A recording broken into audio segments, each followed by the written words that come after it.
గురుగారు, సింహరాశి వారికి ఈ వారం ఎలా ఉంది? సింహరాశి వారికి కేవలం గురుగ్రహం మాత్రమే ఏకాదశ స్థానంలో యోగిస్తోంది.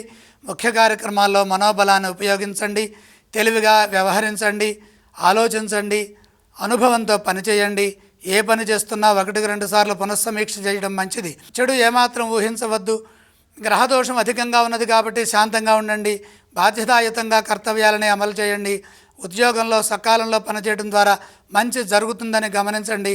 సున్నితంగా సంభాషించడం ద్వారా అపార్థాలకు అవకాశం ఉండదు. కాలం వృధా కాకుండా సద్వినియోగం చేసుకోవాలి. ఓర్పు సహనంతో వ్యవహరించాలి.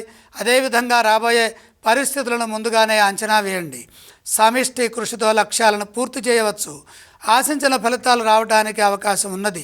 ఆత్మస్థైర్యం అవసరం. భారీ అంచనాలతో పనులు మొదలుపెట్టకుండా మన యోగ్యతను అనుసరించి వ్యవహరించి పనిచేయడం మంచిది. ఇదే విధంగా వ్యాపారంలో కూడా మంచి నిర్ణయాలు తీసుకొని నష్టాన్ని నివారించాలి.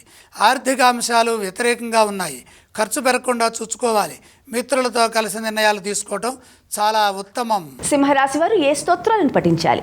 సింహరాశి వారు నవగ్రహ స్తోత్రం చదువుకోవాలి. వారు ఏ ఆలయాన్ని సందర్శించాలి?